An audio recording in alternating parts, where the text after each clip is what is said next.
Sorry madam. வாமா சந்திரா, நேத்து நீ ஃபோன் பண்ணுவேன் நான் ரொம்ப நேரம் காத்துக்கிட்டு இருந்தேன், நீ பண்ணவே இல்ல. சரி நானாவது உன் கூட பேசலாமேன்னு முயற்சி பண்ணேன். நீ எங்கேயுமே லைன்ல கிடைக்கல. என்ன ஃபேக்டரியை முன்னுக்கு கொண்டு வரணும்னு டே அண்ட் நைட் பிஸியா ஒர்க் பண்றியா? அது ஒரு பக்கம் இருந்தாலும் ஃபேமிலியில சின்ன ப்ராப்ளம். என்ன ப்ராப்ளமா? என் தங்கச்சி வீட்டுக்காரரும் அவங்க குழந்தையும் திடீர்னு காணாம போயிட்டாங்க. இது வரைக்கும் எங்க போனாங்கன்னே தெரியல. அப்படியா? போலீஸ்ல கம்ப்ளைண்ட் பண்ணிட்டீங்களாமா? நானும் இது சம்பந்தமா தான் அலைஞ்சிட்டு இருக்கேன். நீங்க ஃபேக்டரி ரெஜிஸ்ட்ரேஷனை பத்தி பேசலான்னு இருந்தீங்க. ஆனா இந்த ப்ராப்ளம்னால என்னால இதுல கான்சென்ட்ரேட் பண்ண முடியல.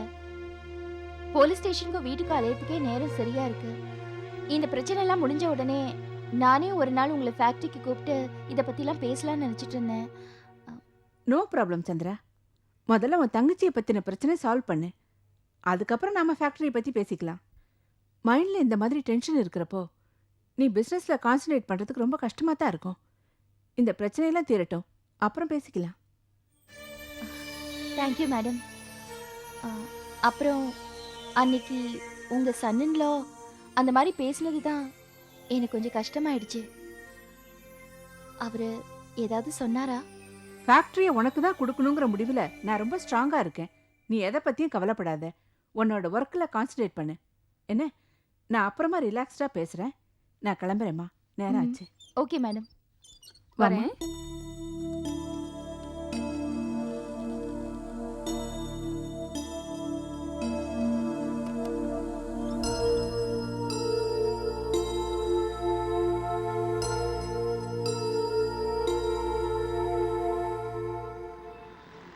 யோ, கடையில் யாரியா?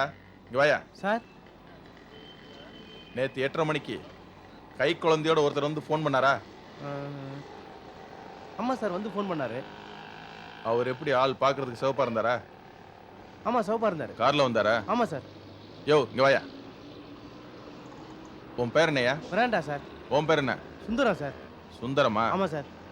அவர் எத்தனை ஃபோன் பண்ணார்? ஒரு கால் தான் சார் பண்ணார். அந்த நம்பரை சொல்லியா? 64306220. ஹலோ, நான் B3 இன்ஸ்பெக்டர் பேசுகிறேன். இது பிரீமியர் கொரியர் சார். உங்ககிட்ட கொஞ்சம் விசாரிக்கணும். உங்கள் ஆஃபீஸ் அட்ரஸ் கொஞ்சம் சொல்கிறீங்களா?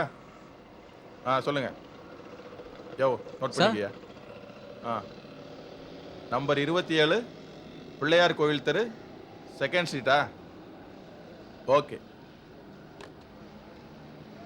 தேங்க்ஸ்ப்பா. சரிங்க சார். கான்ஸ்டபிள்ஸ் வாங்க.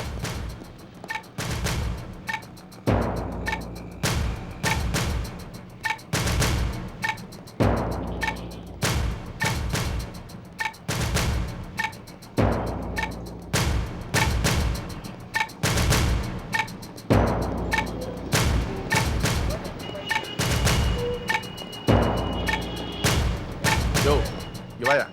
என்ன சார்? இதான பிரீமியர் கொரியர்ஸ். ஆமாம் சார்.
ஹலோ, நான் ராகவன் பேசுகிறேன். நாளைக்கு நான் ஆஃபீஸ்க்கு வரமாட்டேன். செக்ஸில் ஏதாவது கையெழுத்து வேணும்னா வீட்டுக்கு வந்து வாங்கிக்கோங்க. தேங்க்யூ. என்னைக்கு அவங்க 2 பேரும் வண்டியில ஏறி ஆக்சிடென்ட் ஆச்சோ அன்னைக்கு ஆரம்பிச்ச கஷ்டம் தான் நமக்கு. அதுல இருந்து ஒவ்வொரு ப்ராப்ளமா வந்துகிட்டு இருக்கு. அந்த குழந்தைய வீட்டுக்கு தூக்கிட்டு வந்த அன்னைக்கே வேண்டாம் வேண்டாம்னு எவ்வளவு அடிச்சுக்கிட்டேன், கேட்டீங்களா? இப்போ இவ்வளவு ப்ராப்ளத்துக்கும் அந்த குழந்தை தான் காரணம்.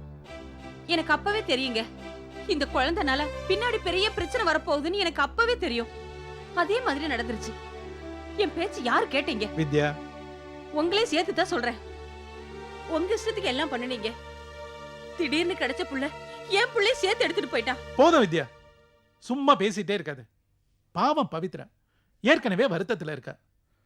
வெந்த புண்ல வேலை பாய்ச்சாத. ஹலோ ஹலோ, நான் ஸ்டேஷன்ல இருந்து இன்ஸ்பெக்டர் பேசுறேன். ஜீவாவை பத்தி ஏதாவது தெரிஞ்சுதா? இது வரைக்கும் எந்த தகவலும் கிடைக்கல சார். எங்களுக்கு ஜீவா கைப்பட எழுதின லெட்டர்ஸ் தேவைப்படுது. எதுக்கு? இல்ல, நேத்து ஜீவா கிட்ட இருந்து பவித்ராக்கு லெட்டர் வந்துச்சு இல்லையா, அது அவர் தான் எழுதினாரான்னு ஒரு சின்ன டவுட், அதுக்கு தான் கேட்குறோம். ஐ சி. நான் பார்த்து கொண்டு வந்துறேன். சீக்கிரமா கொண்டு வந்துருங்க sir. Okay sir. Thank you sir. Thank you. என்னங்க, ஜீவா பத்தி ஏதாவது தகவல் தெரிஞ்சதா? அதெல்லாம் ஒன்றும் இல்லை. ஜீவா கைப்பட எழுதின ஒரு லெட்டர் வேணுமா, அதை தேடி எடுத்து கொடு. அதை ஸ்டேஷனில் கொடுக்கணும்.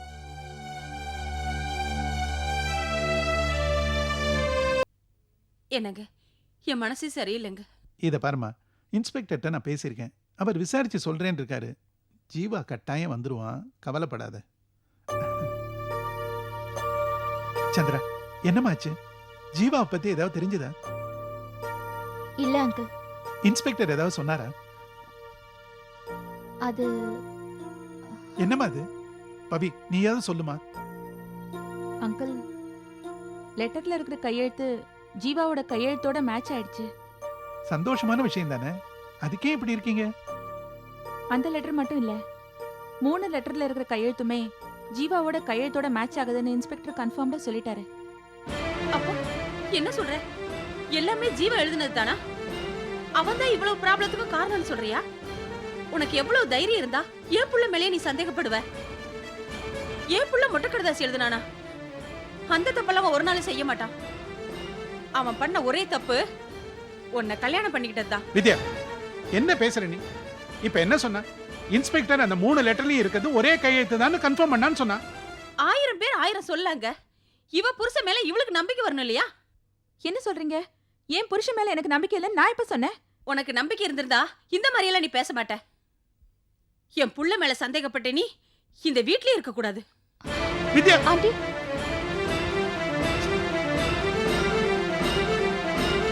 சாரி பவித்ரா. வித்யாவோட நிலைமையில யார் இருந்தாலும் இப்படித்தான் பேசியிருப்பாங்க. நான் சொல்றேன்னு தப்பா எடுத்துக்காத. வித்யாவோட கோபம் தீர்ற வரைக்கும் நீ உங்க அம்மா வீட்டிலே இரு. அதுதான் உன் மனசுக்கு ஆறுதலா இருக்கும்.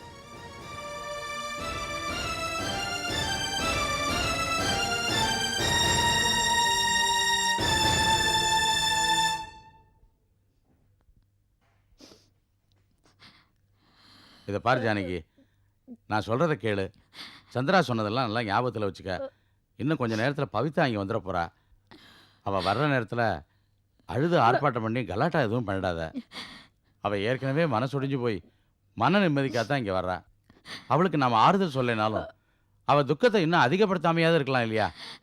நான் சொன்னது நல்லா ஞாபகத்தில் வச்சுக்க. இல்லைங்க, நான் அப்படிதான் இருக்கணும்னு நினைக்கிறேன். ஆனா என்னால முடியல. என்ன பண்ணுறதுமா, அவ நிலைமையும் கொஞ்சம் நினச்சி பாரு. அவள் வரும்போதாவது கொஞ்சம் உணர்ச்சி வசப்படாமல் இரு.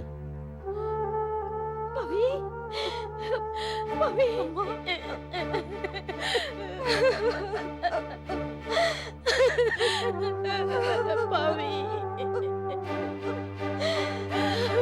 அம்மா அழாதன்னு சொல்றேன்ல, அழாதம்மா. ஜானகி, இல்லம்மா, என்னால அப்படி இருக்க முடியல.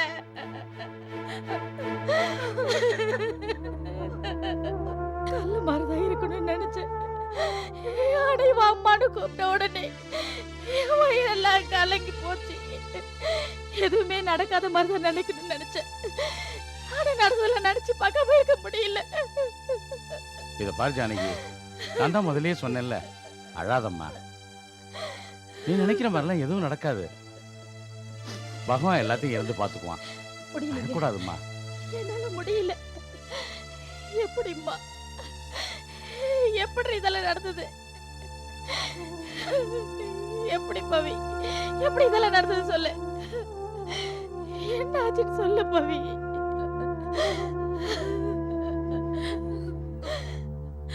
அம்மா அழாதம்மா. வேண்டாம், யாரும் அழ வேண்டாம். நானும் அழ மாட்டேன். என்னால யாரும் அழ வேண்டாம். இனிமே நம்ம வீட்டுல கண்ணீருக்கு இடமே கிடையாது. எந்த பிரச்சனை வந்தாலும் அத தைரியமா எதிர்த்து நாம போராட கத்துக்கணும்க்கா. அம்மா இப்படி அழறத என்னால பார்க்க முடியல. இனிமே நான் அக்காவுக்கு துணையா இருக்க போறேன். அக்கா கூட சேர்ந்து அவ லட்சியத்துக்காக போராட போறேன். என் வாழ்க்கைய பத்தி யாரும் கவலைப்பட வேண்டாம்.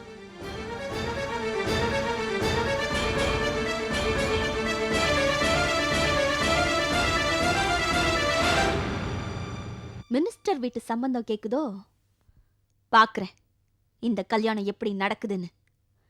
அங்கேந்து வர ஒவ்வொரு கேள்விக்கும் அந்த சுந்தரேசன் பதில் சொல்ல முடியாம நானே கூனி குறுகி போய் நிக்கணும். என்ன ஆனாலும் சரி, இந்த கல்யாணத்தை நடத்த விடக்கூடாது. ஆமா லலிதா, இதான் நம்மளுக்கு சரியான சந்தர்ப்பம். நம்ம பவர் அவங்களுக்கு காட்டணும். நான் எவ்வளவு கெஞ்சிருப்பேன். எங்க அம்மாவோட சாவுக்கு கூட என்ன அனுப்ப மாட்டேன்னு சொல்லிட்டாங்க.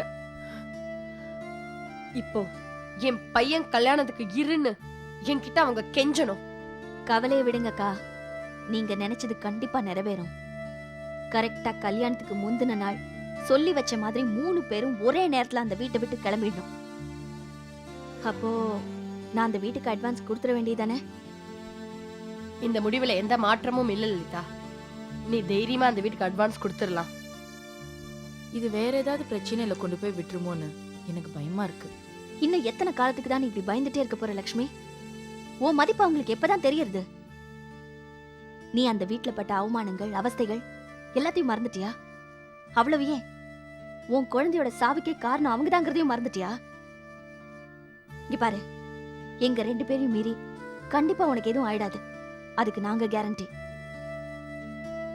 சரி, அந்த வீட்டுக்கு அட்வான்ஸ் கொடுங்க, மத்தது அப்புறம் பாத்துக்கலாம். நம்ம அந்த வீட்டை விட்டு வெளியில வைக்கிற முதல் அடிதான் சுந்தரேசன் தன்னோட ஆணவத்துக்கு விழற முதல் சவுக்கடி.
ஹலோ, ஹலோ, இன்ஸ்பெக்டர் இருக்காரா? நான் இன்ஸ்பெக்டர் தான் பேசுறேன். நீங்க யாரு? இன்ஸ்பெக்டர், நான் ஜீவாவோட ஒய்ஃப் பவித்ரா பேசுறேன். ஏதாவது இன்ஃபர்மேஷன் கிடைச்சதா? உங்க ஹஸ்பண்டை பத்தி எந்த தகவலும் கிடைக்கலம்மா. எந்த க்ளூ கிடைச்சாலும் முதல்ல உங்களுக்கு தான் தகவல் சொல்லுவோம். கவலைப்படாதீங்க. சிட்டியை சுற்றி எந்த இடத்துல ஆக்சிடென்ட் நடந்தாலும் எனக்கு இன்ஃபார்ம் பண்ண சொல்லியிருக்கேன். Hospital, police station, control room, check post எல்லா இடத்துலையும் ஜீவா ஃபோட்டோ இருக்குது. ஜீவாவை எப்போ எந்த இடத்துல பார்த்தாலும் எனக்கு உடனே இன்ஃபார்ம் பண்ண சொல்லியிருக்கேன். நீங்கள் எதை பற்றியும் கவலைப்படாதீங்கம்மா. Okay sir. என் வீட்டு ஃபோன் நம்பர்? உங்கள் வீட்டு ஃபோன் நம்பர், உங்கள் மாமியார் வீட்டு ஃபோன் நம்பர், எல்லார் ஃபோன் நம்பரும் எங்கிட்ட இருக்குமா. நீங்கள் தைரியமாக இருங்க. Okay sir. தகவல் கிடைச்சதும் ஃபோன் பண்ணுறேன்.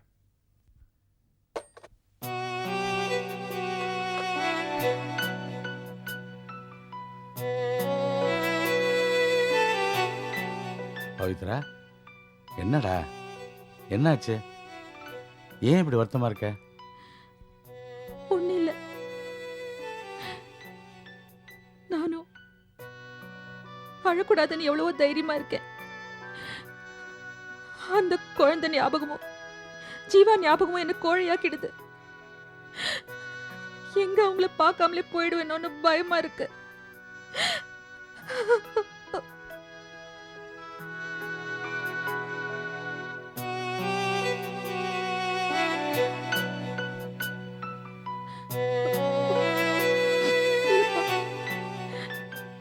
நான் அழமாட்டேன். எவ்வளவோ கண்ட்ரோல் பண்ணி பார்த்தேன்ப்பா. ஆனா வருத்தம் ஜாஸ்தி ஆயிடுச்சு. என்னால அழாம இருக்க முடியல. அப்பா, அப்ப வேண்டாப்பா. நீங்க அழுதீங்கன்னா என்னால தாங்கிக்க முடியாது. நான் இனிமே அழமாட்டேன். பாசிட்டிவா திங்க் பண்ண ட்ரை பண்றேன்ப்பா. நான் அழறதுனால இந்த வீட்ல இருக்கிற எல்லாரோட அமைதியும் போயிடுதுன்னா அதை என்னால தாங்கிக்க முடியாது. எனக்கு நம்பிக்கை இருக்குப்பா. நான் கண்டிப்பா ஜீவாவையும் பாப்பேன், என் குழந்தையும் பாப்பேன். கண்டிப்பா பாப்பேன்ப்பா. எனக்கு நம்பிக்கை இருக்கு.